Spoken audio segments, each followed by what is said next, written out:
Vous m'entendez là? Je dois parler fort ou c'est bon? Parfait? Ok. Tu veux un palaveur? Tu veux bouger? Non, non, c'était juste pour vérifier.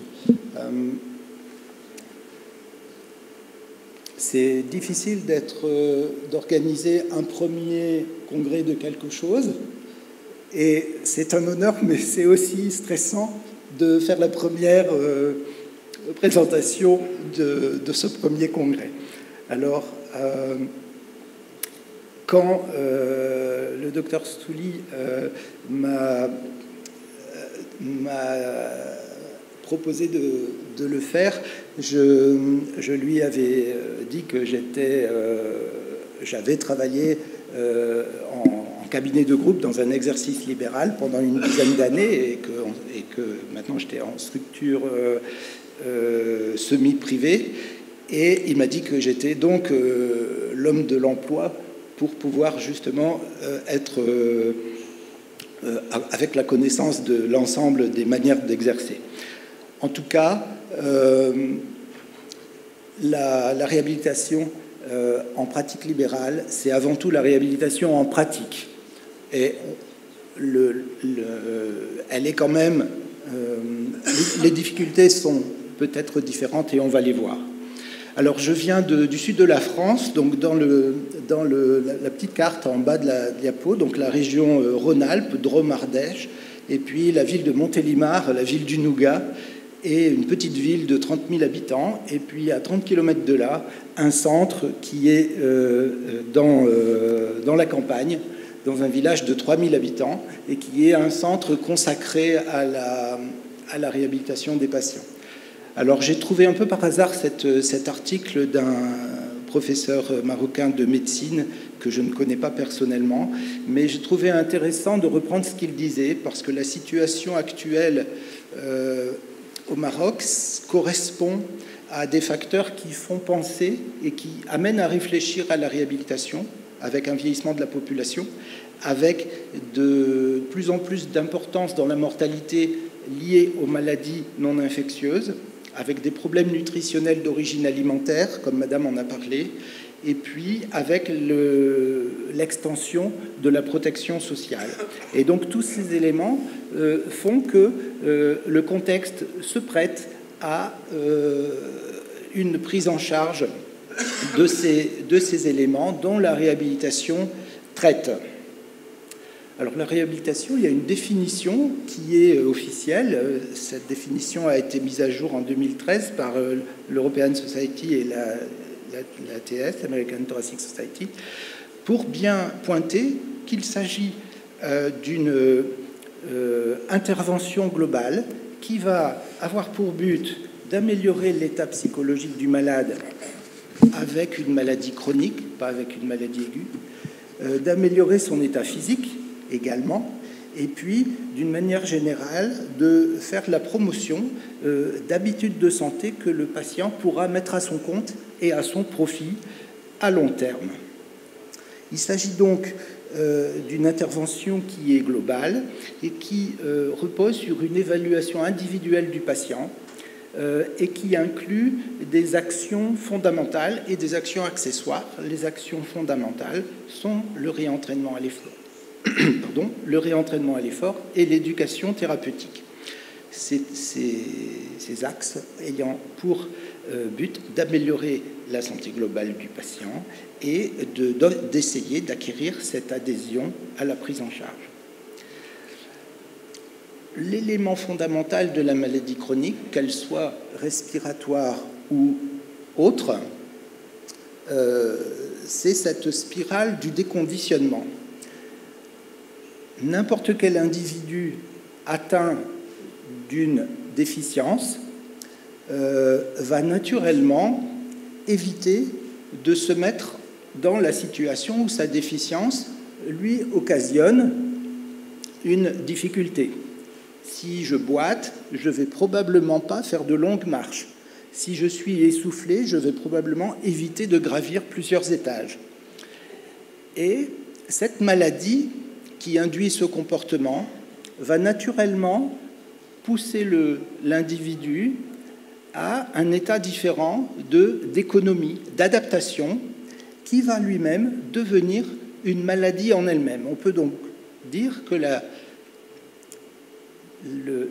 l'adaptation crée une aggravation du handicap. Pourquoi? Parce que si je reprends l'exemple de la marche, le fait de marcher très peu va occasionner un désentraînement, et le jour où il faudra marcher ou marcher vite ou se dépêcher pour attraper un bus, eh bien là, la performance a diminué et le handicap devient une couche supplémentaire de difficulté pour le patient. Et on a l'habitude de parler de cette spirale du déconditionnement qui, vous voyez la spirale de gauche, eh bien, l'essoufflement engendre le déconditionnement musculaire par le biais de la sédentarité, et la dyspnée qui augmente au prochain effort en quelque sorte. On peut aussi figurer ce phénomène de cette manière. La différence entre les deux figures, c'est simplement que cette deuxième figure pointe par les cercles les différentes pathologies chroniques, la BPCO qui nous intéresse évidemment, mais d'autres pathologies comme le diabète ou autres. Et je vous demande de vous juste regarder les bonhommes, les figures, mais tout en haut à gauche, le sujet normal qui va descendre littéralement au fond du trou, c'est-à-dire au fond du handicap, et tel qu'on le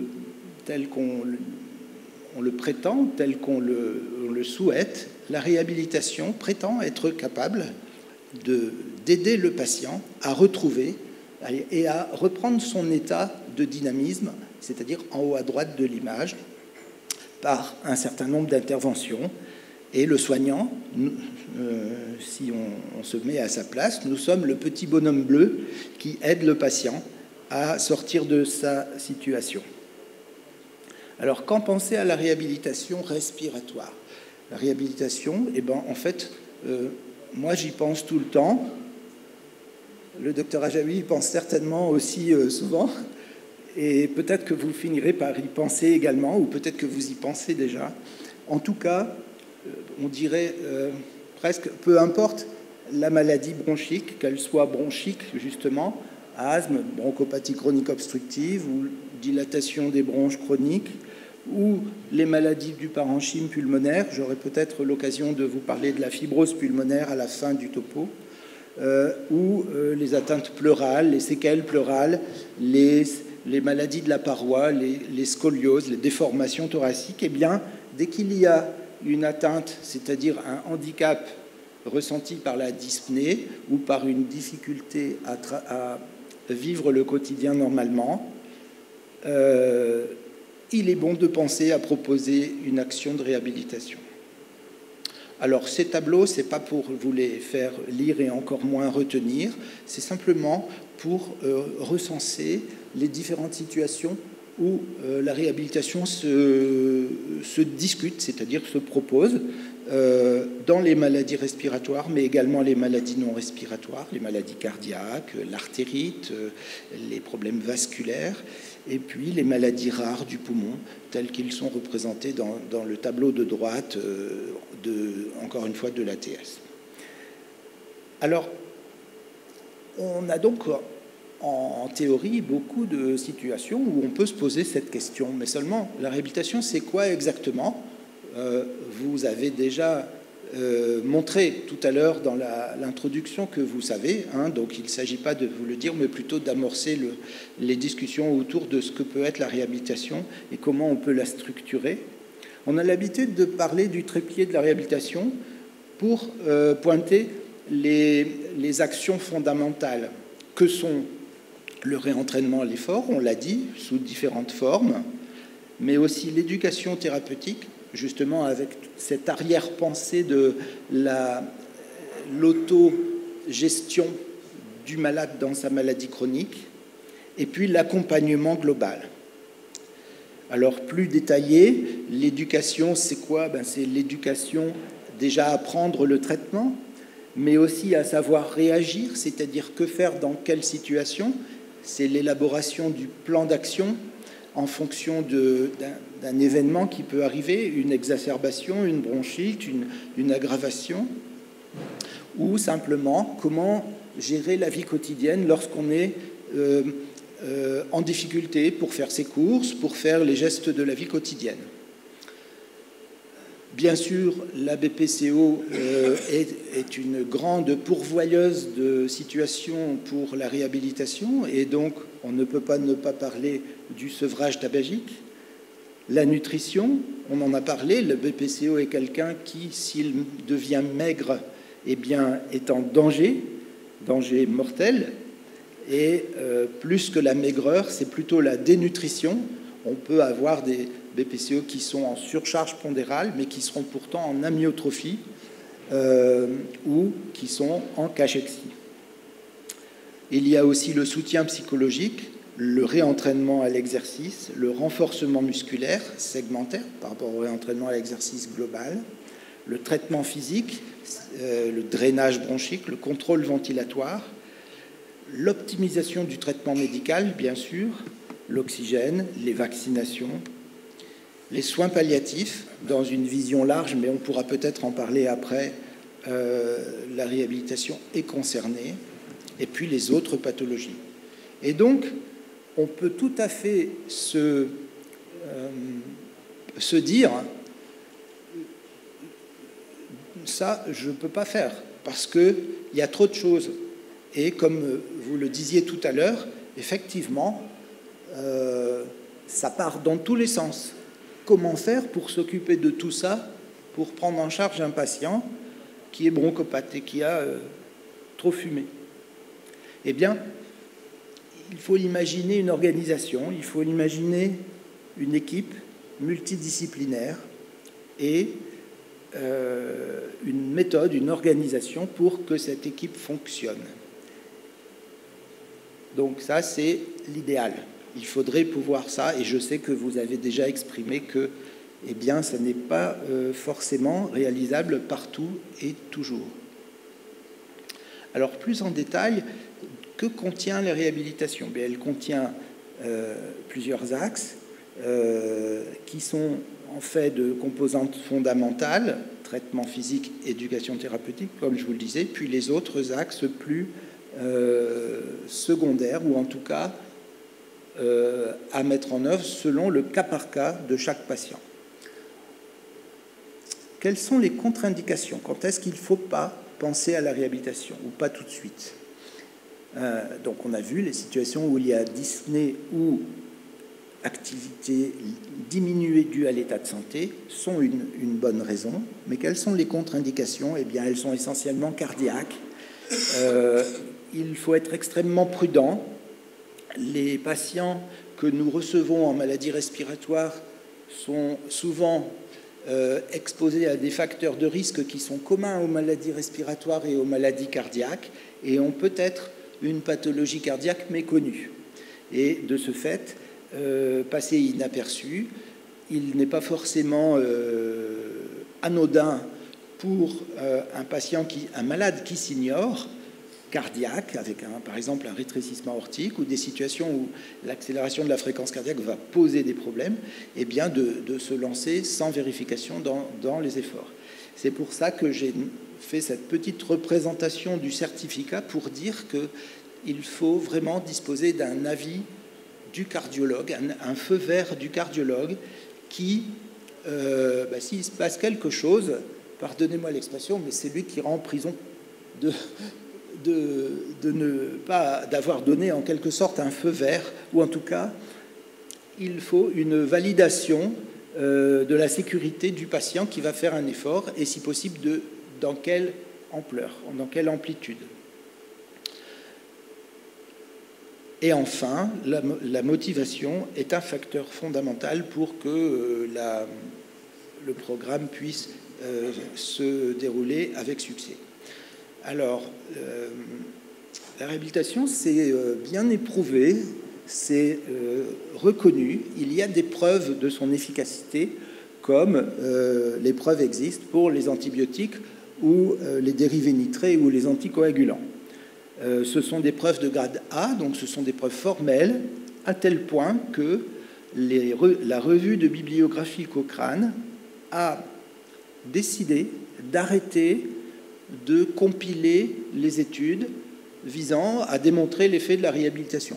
Donc, point à la ligne, on sait maintenant, tout le monde est d'accord sur le fait que la réhabilitation est efficace pour augmenter la performance à gauche, par exemple, sur le test de marche, et à droite, sur les scores de qualité de vie. Donc, on a un traitement qui est efficace pour réduire l'essoufflement, augmenter la tolérance à l'effort, améliorer la qualité de vie, réduire l'anxiété, la dépression, et même améliorer les coûts de santé, pour peu qu'on arrive à bien les calculer, réduire à la fois le nombre de séjours en hospitalisation et leur durée. Ici, ce tableau représente la prise en charge, les recommandations de prise en charge de la BPCO pour la Société de pneumologie de langue française. Et vous voyez en milieu du paragraphe, en milieu de la diapo, que la réhabilitation est indiquée, comme je vous le disais précédemment, à côté des autres traitements, en cas de handicap ou de dyspnée chronique. Sur les recommandations graphiques, en fonction du degré d'obstruction au VEMS, dès que le VEMS passe la barre des 50%, eh bien, on peut également proposer la réhabilitation en plus du traitement. Donc, pratiquement en même temps que le traitement bronchodilatateur de fond. Ça, c'est pour situer par rapport à la prise en charge d'un patient bronchopathe chronique. À partir du moment où vous instituez un traitement bronchodilatateur à longue action, eh bien, c'est le moment d'y penser. Ce qui ne veut pas dire d'envoyer le lendemain matin un patient dans un programme s'il n'est pas informé et s'il n'est pas dans sa démarche de participer. Mais en tout cas, on peut le pointer dans l'accompagnement du patient comme un projet à réaliser tôt ou tard. Néanmoins, la réhabilitation, il y a des freins et des idées reçues, aussi bien du côté des patients que du côté des professionnels. Ils sont listés sur ce schéma. Alors, pour les patients, ils sont peu informés, ils ne savent pas. Rares sont ceux qui viennent nous voir en disant « je voudrais faire de la réhabilitation ». Ils ne savent donc pas non plus le bénéfice qu'ils peuvent en tirer. Ils ne sont pas forcément au bon endroit. Ils habitent peut-être dans des lieux ruraux ou loin des structures qui pourraient les accueillir, ou ils ne sont tout simplement pas au fait des possibilités de soins.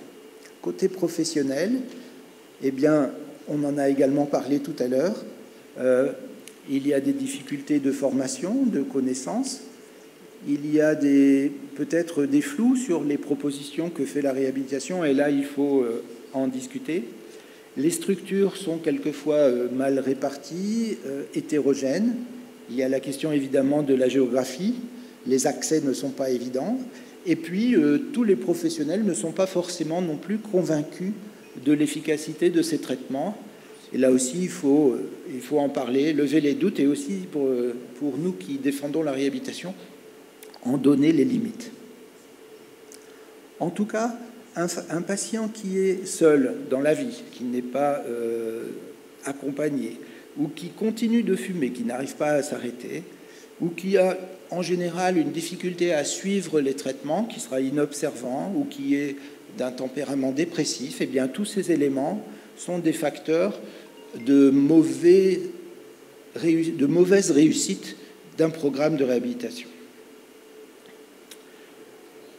Je ne résiste pas au plaisir de vous montrer vite fait un poster que nous avons présenté avec une de nos stagiaires, mademoiselle Liara Al-Chikani, au congrès de Marseille de janvier, qui reprenait un peu moins de 900 dossiers qui étaient venus, donc des dossiers de patients BPCO qui étaient venus dans notre centre.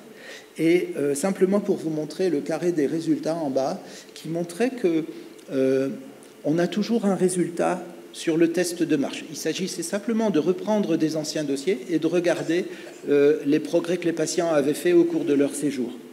Et on voyait que la plupart sont répondeurs et de façon significative, c'est-à-dire qu'ils gagnent plus de 44 mètres, donc c'est significatif, pour 3/4 d'entre eux. Et l'extrême majorité gagne toujours quelque chose, mais pas forcément toujours significatif, seulement 1/4 d'entre eux. On s'est aussi posé la question dans une autre affiche, si le fait de faire de la réhabilitation et puis ensuite d'en refaire changeait quelque chose. On se dit souvent, il est déjà venu, on nous propose encore de l'accueillir dans le programme, mais on a peu de place, on ferait peut-être mieux d'accueillir des patients qui ne sont jamais venus. Eh bien, pour répondre à cette question, on a regardé les gens qui étaient venus faire 2 séjours successifs de 4 semaines chacun, et vous le voyez sur le petit diagramme en zigzag à droite de l'écran. En fait, c'est la représentation de la distance parcourue au test de marche au début du premier programme, puis à la fin, et puis ensuite au début du deuxième programme et à la fin du deuxième programme. Tout ça pour dire que sur les 2 fois, les patients regagnent leur perte et d'une manière un petit peu moindre la deuxième fois, mais incontestablement, ils le regagnent. Et donc, le fait de dire à un patient, ça ne vaut pas le coup de le reprendre parce qu'il est déjà venu, eh bien, c'est probablement une idée reçue. Ça marche si on recommence. C'est-à-dire que les gens arrêtent de suivre les conseils, de bouger, de maintenir les activités, et puis redeviennent très sédentaires. Et si on les restimule, eh bien, ils reprogressent. Et on pointe là le problème de la motivation, de la réhabilitation à long terme. Je voudrais maintenant faire une petite parenthèse pour essayer d'exposer l'historique de la réhabilitation en France. Alors là, c'est une photo ancienne de 1895 d'un sanatorium. Les sanatoriums étaient en général construits à la campagne, loin des villes, pour éviter la contagion, et on y mettait les patients tuberculeux. Alors là, c'est sous une terrasse pour prendre le soleil. On a dans les livres beaucoup d'images qui représentent ça. Et plus tard, certains établissements, identiques ou d'autres, étaient également construits à la campagne pour accueillir non plus la tuberculose qui était en voie de diminution, mais plutôt des maladies comme l'asthme des enfants ou bien les dilatations des bronches, d'autres maladies pour lesquelles la cure au bon air était recommandée. Et vous avez là la maison de soins à Dieu-le-Fit, donc le village où j'exerce actuellement, dans les années 60. Et puis en 2008, il a été déplacé, reconstruit, pour devenir ce centre qui ressemble à une petite clinique où il existe 100 lits d'hébergement. Et les coûts de la santé actuelle font que les autorités de santé cherchent par tous les moyens possibles à réduire le coût de la santé, dont un élément important est le nombre de lits dans les hôpitaux. Et on assiste aujourd'hui à une politique qui s'appelle le virage ambulatoire, qui dit que il faut essayer de traiter de plus en plus de patients sans les hospitaliser. Alors on arrive à des situations, je pense que vous devez connaître également, de chirurgie et puis de sortie à domicile à peine une semaine passée, enfin des choses où on raccourcit au maximum l'hospitalisation. Et du coup, on nous demande de travailler de plus en plus à la journée et de prendre les patients, mais de ne pas les garder en hospitalisation pour des raisons économiques. Et on peut imaginer que si ça continue dans ce sens, ça va évoluer encore. Avec les nouvelles technologies, on aura peut-être des gens qui iront dans des endroits de façon beaucoup plus proche de leur domicile, des structures toutes petites, avec beaucoup d'équipements, avec de la télémédecine, des applications, des tas de choses pour organiser une prise en charge, mais de façon éparpillée, avec des outils nouveaux. Alors j'ignore, sauf ce que j'ai entendu depuis le début de l'après-midi, comment est organisée la médecine et en particulier la pneumologie au Maroc, mais s'il s'agit aujourd'hui de penser l'organisation de la réhabilitation du futur, nous aurons forcément les contraintes économiques. Vous en avez parlé d'ailleurs, déjà. Et il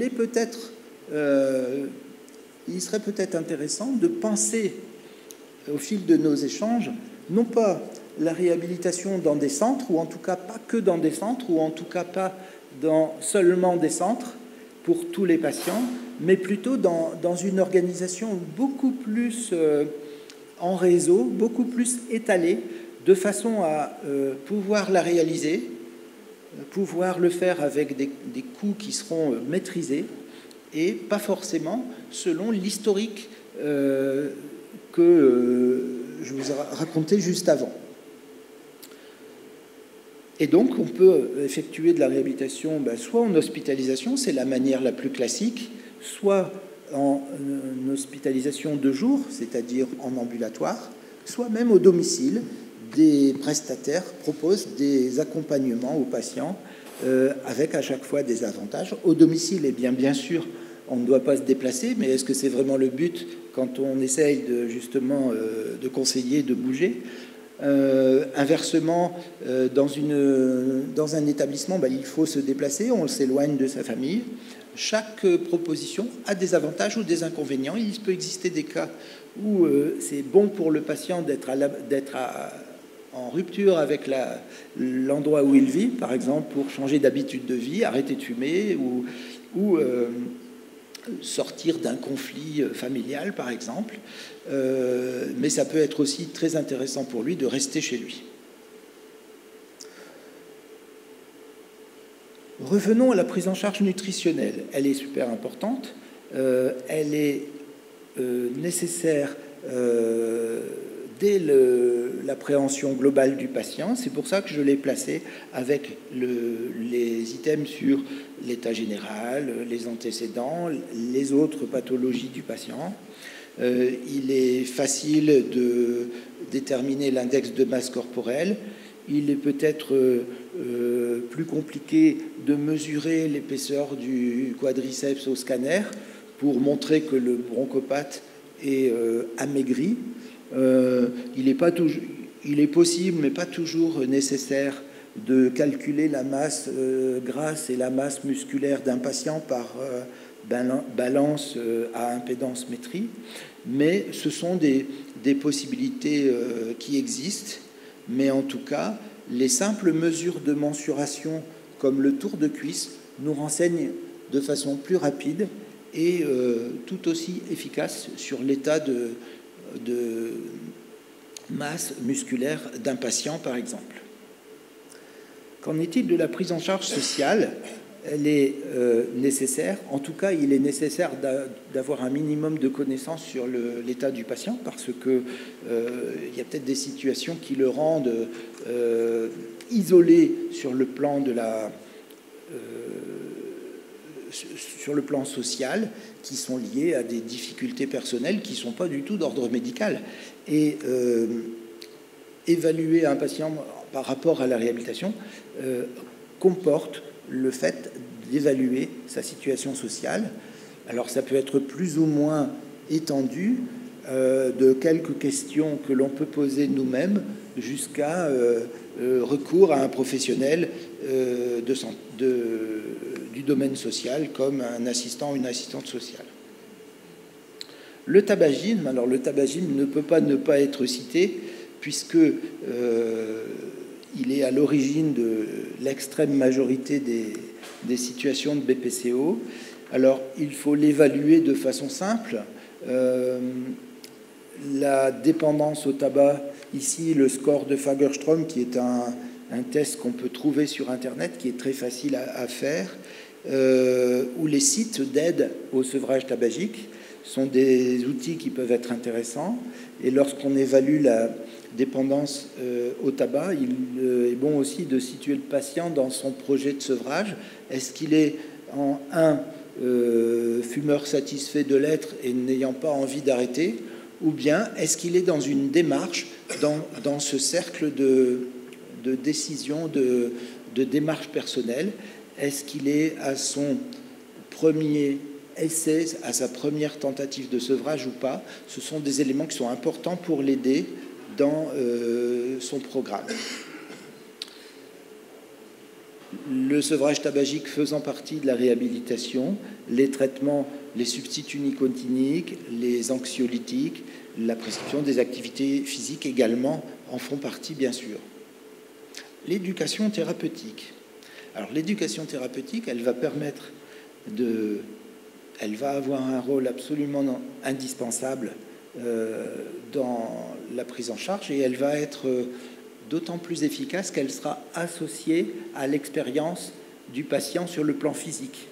Si il apprend à, par exemple, quantifier sa dyspnée, c'est-à-dire à non pas dire « je suis essoufflé » ou « je ne le suis pas », mais apprendre à reconnaître les situations qui le mettent en difficulté faible ou modérée, c'est-à-dire s'il apprend à coter sa dyspnée entre 0 et 10, en fait, il va apprendre des tas de choses. Il va apprendre à créer ses repères dans les situations de la vie quotidienne sur les choses qu'il va pouvoir faire ou ne pas faire. Et déjà ça, cet apprentissage qui fait partie de l'éducation thérapeutique, donc apprendre à reconnaître et à quantifier sa dyspnée, eh bien, c'est déjà lui donner un contrôle, une meilleure connaissance de là où il est. On ne peut probablement pas lire cette plaque, mais ce n'est pas important. De toute façon, l'ensemble des diapos seront disponibles. Le guide de l'entretien de l'éducation thérapeutique, c'est certainement l'élément le plus innovant par rapport à la pratique que nous avons normalement. En d'autres termes, au lieu de déterminer la gravité de la maladie, d'essayer de traiter cette maladie, la position dans l'évaluation en réhabilitation, c'est celle de quelqu'un qui essaye de faire connaissance de quelqu'un d'autre. Il faut essayer de déposer sa blouse, de faire connaissance avec le patient qui est en face et d'essayer de le comprendre, d'essayer de comprendre, non pas de le comprendre pour l'excuser ou pour le laisser dans ses croyances, mais essayer de le comprendre pour comprendre comment la maladie lui pose problème. Et ces tableaux, c'est simplement un guide de l'entretien avec les différents domaines où on peut poser des questions et laisser le patient s'exprimer pour ensuite faire une synthèse de tout ça et la partager avec les autres professionnels. Alors ça, c'est compliqué parce que ça prend du temps et on a souvent une difficulté par rapport au temps, à la durée que ça prend en consultation. Mais pourtant, ce diagnostic éducatif, en comprenant la réalité du patient, est absolument indispensable. En comprenant les choses, en se rendant compte des choses, lui-même prend de la distance, le patient, avec sa maladie. Et ce que l'on constate dans cette démarche est important à partager avec les autres professionnels de santé. Mais il n'y a pas véritablement de recette et pas de modèle de cases qu'on pourrait cocher pour être réellement satisfait. Et cette démarche se fait avec la pratique. À côté de cette démarche de prise de connaissance du patient, il y a le domaine psychologique qui est quand même pas tout à fait la même chose, qui consiste à essayer de voir si le patient est anxieux et si le patient est dépressif. Si le patient est anxieux, il va être très gêné dans son quotidien, mais s'il est dépressif, le risque de mortalité est plus élevé. Donc il y a là un enjeu sur la suite de son évolution. Et l'évaluation psychologique doit permettre de cerner ses intérêts, de connaître ses croyances, ses préoccupations, d'essayer de déterminer qu'est-ce qui le stresse dans son quotidien, et à travers une approche non culpabilisante, neutre, empathique, sans termes médicaux, on pourra progressivement avoir quelques éléments sur son vécu. Et puis, bien sûr, on parle toujours de la réhabilitation par rapport à l'aspect physique, le réentraînement. Alors, le traitement physique, il a plusieurs domaines, plusieurs chapitres. Il y a le travail d'endurance générale, donc c'est la marche, le vélo, le gravir des escaliers, mais c'est également le renforcement des muscles, segment par segment. Il est beaucoup plus facile d'entraîner un muscle tout seul sans s'essouffler que tous les muscles en même temps en marchant ou en montant un escalier. Et c'est une stratégie intéressante pour les patients qui sont très handicapés, très essoufflés, que de les faire travailler groupe musculaire par groupe musculaire. Le bilan de l'équilibre, c'est-à-dire le risque de chuter, c'est aussi quelque chose de nécessaire à évaluer. Et puis, comme j'en avais parlé tout à l'heure, la kinésithérapie pour drainer et pour aider au contrôle ventilatoire. À ce stade, il faut préciser les différents éléments qui, là encore, troublent l'approche de la réhabilitation quand on vient d'une pratique, si vous me permettez, classique. Dans nos cabinets, au quotidien, on est très expérimenté pour faire des radiographies pulmonaires, des EFR, des gaz du sang. Et là, en faisant ça, on explore la déficience, c'est-à-dire la déficience de l'organe poumon. Mais si on veut voir ce que fait cette déficience en termes de résultats fonctionnels, il faut explorer l'incapacité, c'est-à-dire la fonction. Et là, la fonction, ce sera l'épreuve à l'effort, c'est-à-dire ce que fait le corps avec un poumon qui ne fonctionne pas bien. L'épreuve d'effort, la VO2, par exemple, c'est le gold standard de l'exploration, mais très difficile à faire, onéreux, preneur de temps, et des tests comme le test de marche qui sont beaucoup plus simples et qui apportent énormément d'informations. Et puis, la partie visible de l'iceberg, finalement, ce que le patient va vous raconter dans l'entretien, en fait, il va vous raconter seulement la partie visible de l'iceberg, c'est-à-dire je ne peux plus aller voir ma famille parce qu'il habite au 2e étage, je ne peux plus aller voir mon fils, etc. J'ai perdu mon travail, j'ose plus sortir, c'est tout un tas de choses qui touchent au handicap que cette incapacité due à la déficience amène aux patients comme nouvelle difficulté. Et il est important de mesurer tout ça, parce que si on lance une intervention pour corriger les choses, si on ne l'a pas mesuré avant, on ne pourra pas savoir l'effet du programme après. Donc, une liste d'examens type en réhabilitation, ça peut être les examens de la déficience, mais aussi les examens de l'incapacité, et puis le retentissement, c'est-à-dire les scores, ce qui permettent d'évaluer le handicap, et les questionnaires de qualité de vie, on y reviendra. Je passe sur la spirométrie, plus en détail. Alors, comment déjà mesurer la déficience? Vous avez là le test d'évaluation de la dyspnée MRC qui est très simple, que vous connaissez, et qui est facile, par exemple, à administrer à travers un formulaire que le patient peut cocher en salle d'attente. Et ça ne prend pas du temps dans l'entretien supplémentaire, par exemple.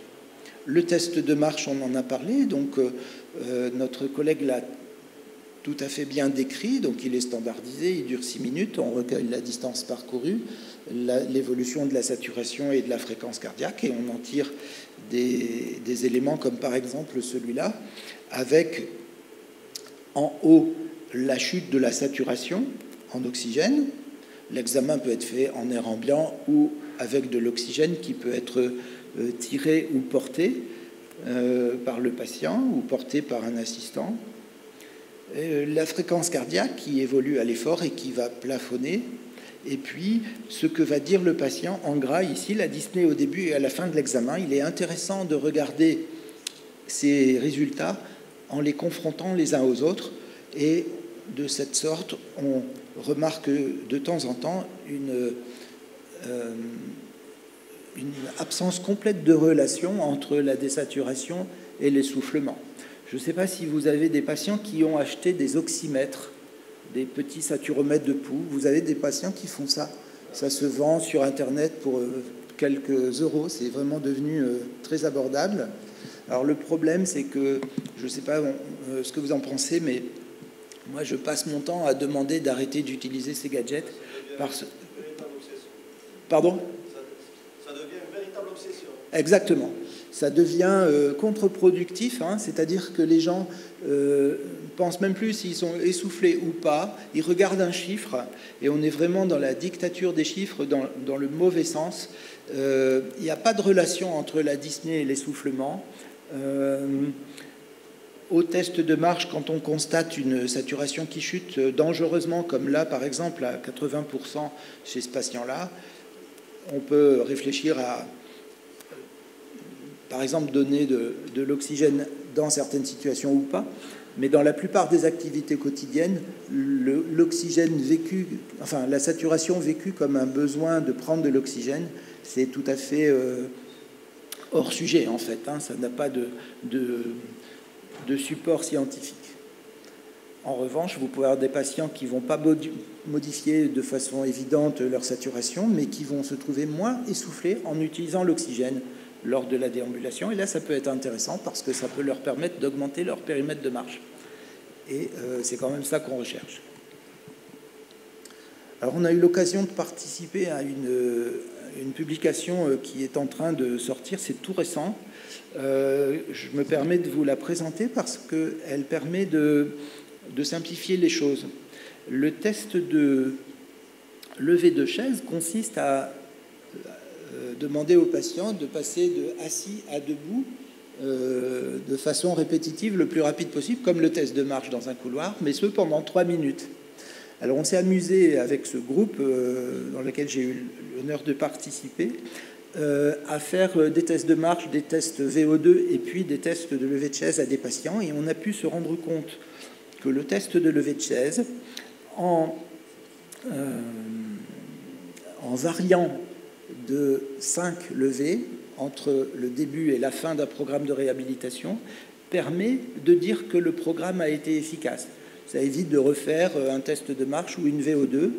Alors, c'est une petite audience, ça n'est pas encore très généralisé, mais c'est simplement pour vous indiquer qu'il existe des moyens pratiques et faciles pour évaluer les choses. Et ça, on en a besoin en réhabilitation parce qu'on ne peut pas se permettre de faire des évaluations qui nous prennent trop de temps. Et ce test est relativement facile, c'est qu'on a pu prouver en quelque sorte le nombre de levées de chaise nécessaires pour qu'on puisse dire qu'il y a une véritable modification. Alors, l'évaluation des segmentaires, maintenant, on peut la faire avec différents matériels. Ici, une photo d'un test de préhension pour mesurer la force de préhension du poignet. On peut aussi exécuter des tests simples en soulevant des haltères pour mesurer, en faisant en fait des essais avec des haltères de plus en plus lourds, et l'endurance est mesurée par l'haltère le plus lourd que le patient peut lever une seule fois. Et c'est un test très pratique, très facile et très visuel aussi pour le patient, beaucoup plus que ce test de préhension du poignet. Comment on évalue les muscles inspiratoires? On peut le faire de différentes manières. Là aussi, à travers des dispositifs tout simples. Sur la photo, donc un appareil qui s'appelle le Threshold, et plus compliqué, la machine Spiro-Tiger qui mesure la pression maximale et qui peut en plus mesurer l'endurance du diaphragme à l'inspiration, qui peut aussi servir donc de machine de test et de machine de réentraînement.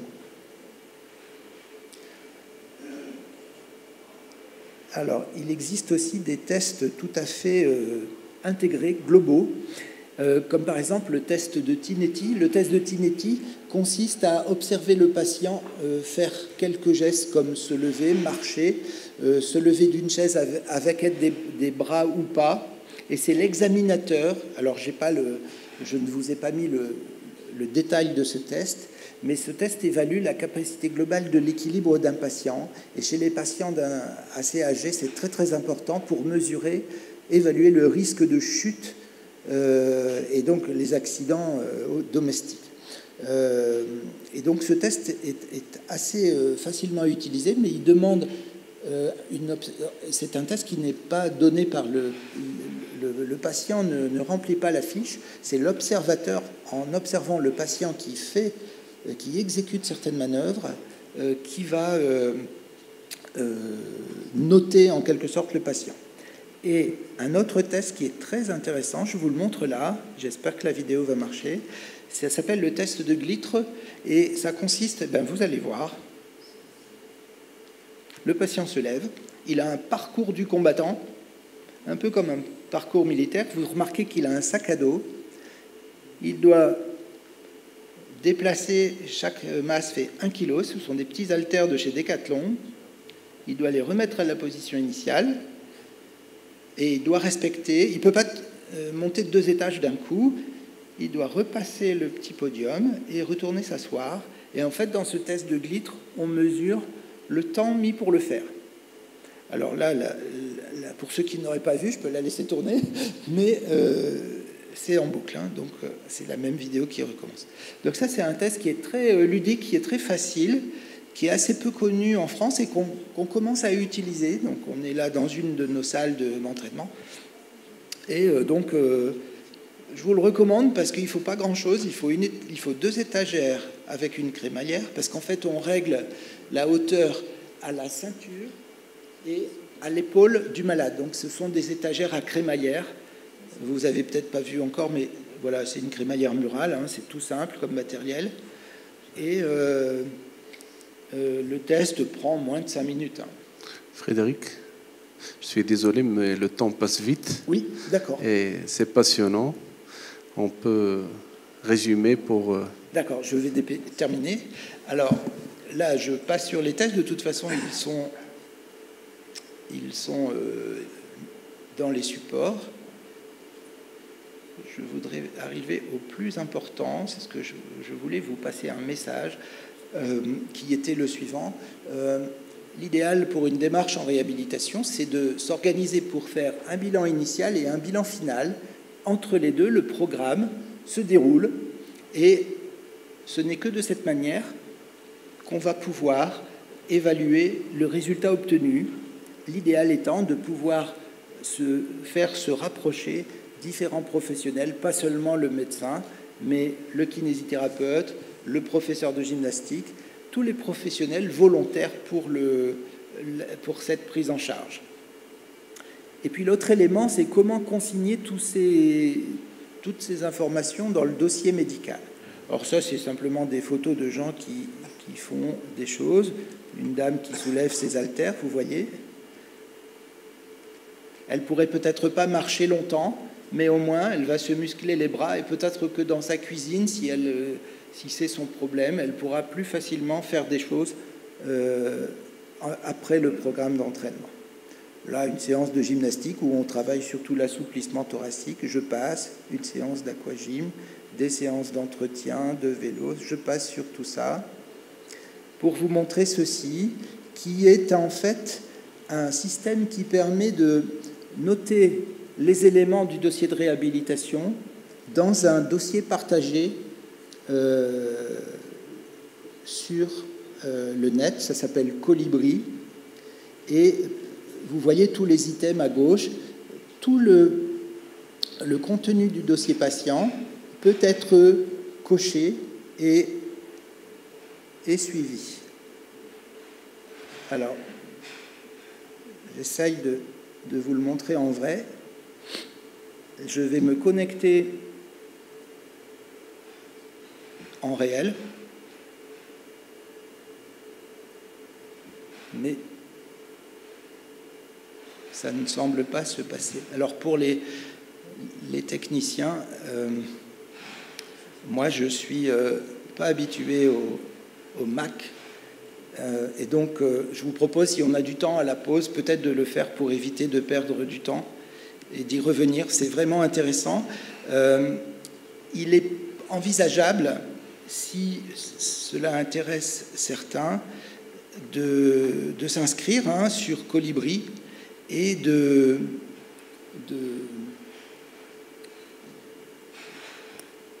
participer. Il s'agit d'une cohorte de suivi de patients en réhabilitation respiratoire.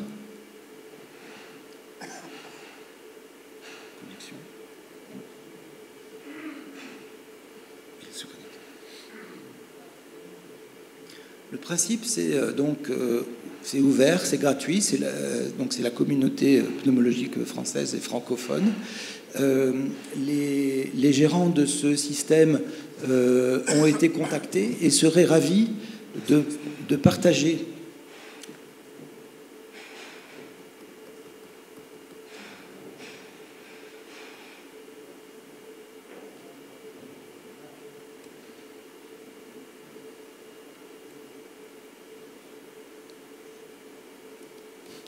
Je suis désolé, avec les claviers Mac, je suis vraiment très perdu.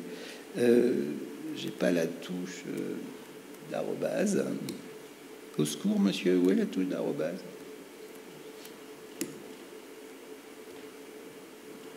Elle est là, mais... gmail.com.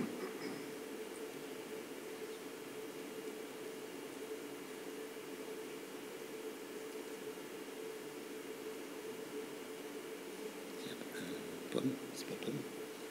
Ah oui, gmail.com.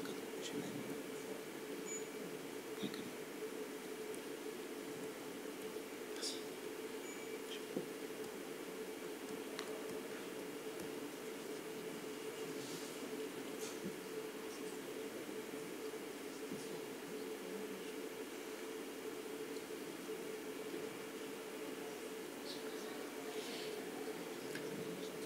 Alors c'est toujours une prise de risque de faire du direct sur Internet devant une audience. Je vous demande pardon. Si vous voulez, on passe. On peut revenir sur ça pendant les pauses. D'accord. Il restait peut-être la toute dernière diapositive.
Merci. Shukran.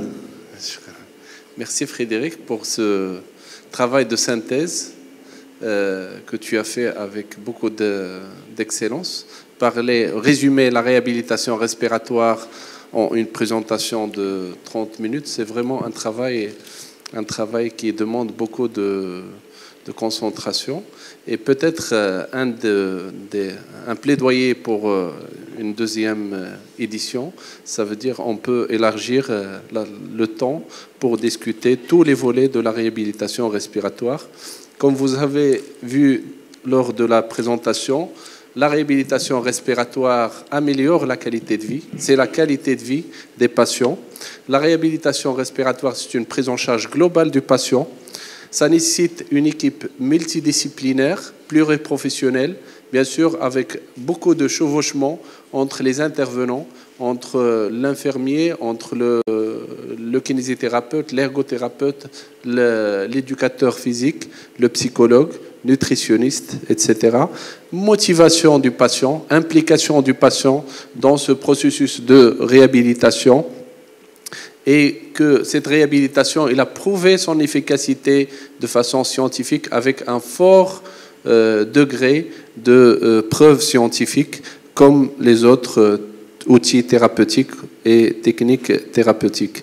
Bien sûr, le lieu de la prise en charge, on a vu qu'il y a différents lieux, hôpital, domicile, libéral, et je pense qu'on doit travailler au Maroc pour élaborer cette filière, cette complémentarité entre la prise en charge au CHU, la prise en charge à domicile et la prise en charge au secteur libéral. Je pense que dans notre pratique au Maroc, il y a des obstacles. On a déjà parlé de ça au début. Le premier obstacle, bien sûr, c'est la formation. On doit développer la formation en matière de connaissances, de compétences, de savoir-faire, savoir-agir en matière de réhabilitation respiratoire. Et on doit changer notre modèle de prise en charge des maladies aiguës vers les maladies chroniques, avec bien sûr une prise en charge au long cours, avec une prise en charge en équipe, développer la culture de prise en charge avec les autres collaborateurs et bien sûr agir et travailler sur la nomenclature parce que jusqu'à aujourd'hui, la séance de réhabilitation respiratoire avec toute la charge qu'on a vue lors de cette présentation, elle est comptabilisée comme séance de rééducation à 40 dirhams. Donc, l'investissement dans un travail colossal comme ça pour un acte de 40 dirhams inhibe le développement de la pratique de réhabilitation, surtout dans le secteur libéral. On va ouvrir, on n'a pas beaucoup de temps, peut-être, je pense avec le comité d'organisation, s'il y a une ou deux questions. Docteur Tsouli. J'ai pas une question, une remarque.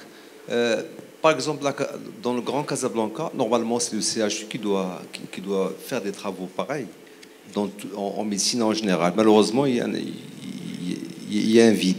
Moi, ce que je propose, si vous êtes d'accord, c'est les kinés, ça ne manque pas à Casablanca. Par exemple, intéresser un ou deux kinés, les envoyer par exemple dans la région Rhône-Alpes, les former dans ce sens. Le reste, on le fait. L'éducation sanitaire, on l'a fait. Les sprays, la nutrition, l'oxygène. Ce qui manque, c'est le côté physique. Je ne sais pas ce que vous en pensez, d'envoyer 2 3 kinés en formation dans la réhabilitation respiratoire. Sur le principe, c'est une excellente idée. Alors, je vous remercie d'avoir eu la patience de regarder la vidéo. C'est une vidéo qui a été faite par en fait, la direction de l'établissement, dans lequel je n'ai rien à voir. Mais elle était courte et elle permet de voir à quoi ça ressemble dans le cadre dans lequel on travaille.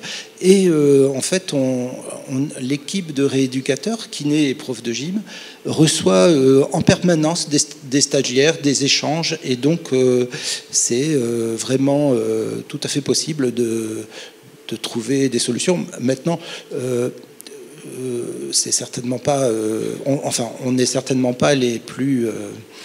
je pense qu'il faudrait que l'expérience des volontaires se fasse à travers plusieurs endroits distincts et pour tirer de toutes les chapelles, mais pas que d'une seule chapelle.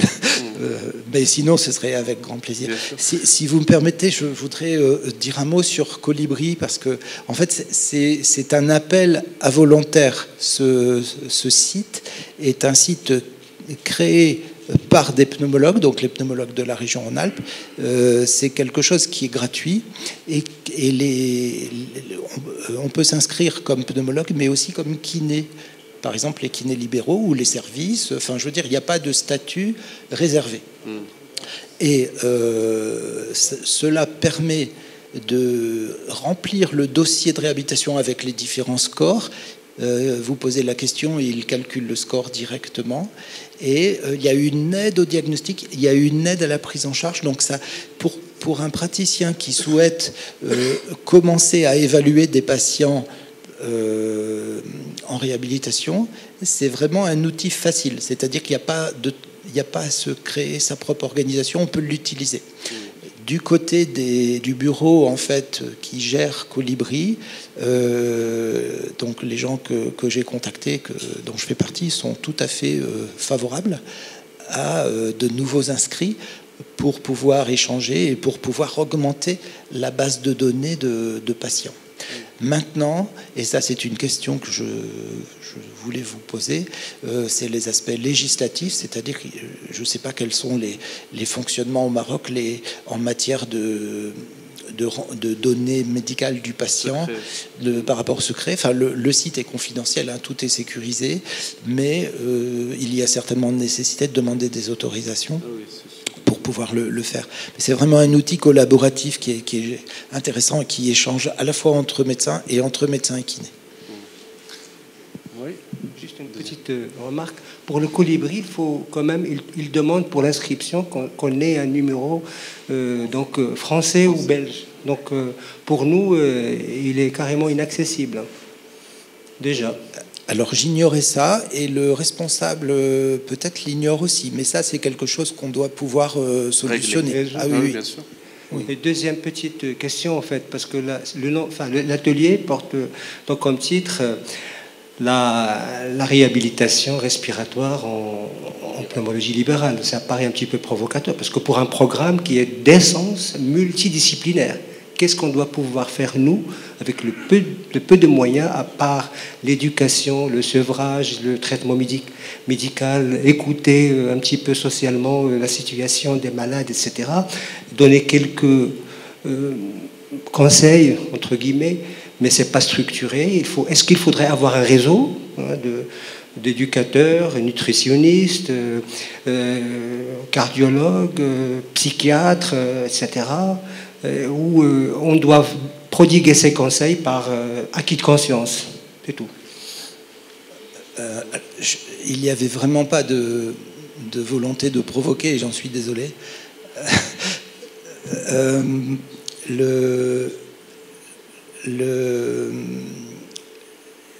L'organisation, c'est la clé, en fait.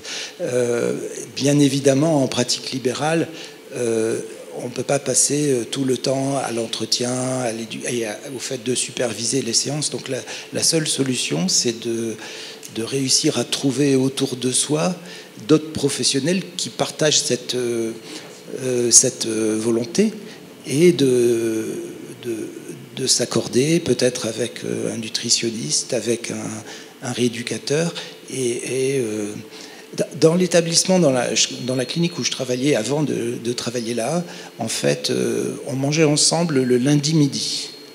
Et donc il y avait les pneumologues et les kinés, ça faisait une petite dizaine de personnes, et on amenait les dossiers. Et entre l'entrée et le plat et le dessert, on parlait, moi j'ai vu celui-là, quand est-ce que tu le vois, etc. Et donc ça peut se faire d'une façon très simple. Et avec une fiche, vous savez, la fiche, là, une fiche où il faut quelques réunions entre les personnes qui sont volontaires pour dire bah voilà, on va travailler comme ça, on va faire le test de marche, non, on va pas, moi j'ai pas de couloir, je vais faire plutôt le lever de chaise, la VO2 on va s'en passer, mais par contre on enverra toujours chez le cardiologue précédemment pour faire un bilan de sécurité, et on peut commencer à travailler comme ça, et puis on évalue après une période, on essaye d'améliorer les choses, et avec le temps on prend assez vite une réputation de qualité. Les patients sentent qu'ils sont suivis par des gens qui se connaissent. Une équipe qui a parlé du dossier sans le patient. Ah oui, je vous connais, un docteur Intel m'a parlé de vous. Et la prise en charge se fait, et ça fait tache d'huile, et ça. Mais je pense que l'idée de travailler en réseau, c'est la solution idéale parce qu'on est complémentaires, les trois secteurs, et les différents intervenants, que ce soit médical ou paramédical. Je pense qu'on est en train de travailler sur cette piste au niveau de FES, entre le secteur libéral, les kinés, les médecins, le secteur privé, le CHU. Même au CHU, on est incapable de développer un programme complet à 100% sans l'aide et la contribution des autres. Et dans le même sens de la première question, on a constaté ce manque de formation, et c'est pour ça qu'on a démarré un diplôme d'université avec 2 universités françaises qui se déplacent ici au Maroc pour travailler dans le contexte marocain. Avec des patients marocains, on fait des ateliers. Jusqu'à maintenant, on a formé 40 professionnels multidisciplinaires, pneumologues, cardiologues, rééducateurs, kinésithérapeutes, psychologues, techniciens également, pour développer cette culture de travailler avec l'autre. On n'a pas cette culture de travailler avec le médecin, avec le kiné, avec l'infirmier, avec l'ergothérapeute, et d'avoir un langage commun pour évaluer, pour traiter. Donc on est pressé, il y a beaucoup de questions, mais on peut continuer la discussion pendant les pauses. Merci infiniment, merci Dr Frédéric, et je pense qu'on aura d'autres occasions pour débattre beaucoup la réhabilitation respiratoire et la qualité de vie. Merci infiniment.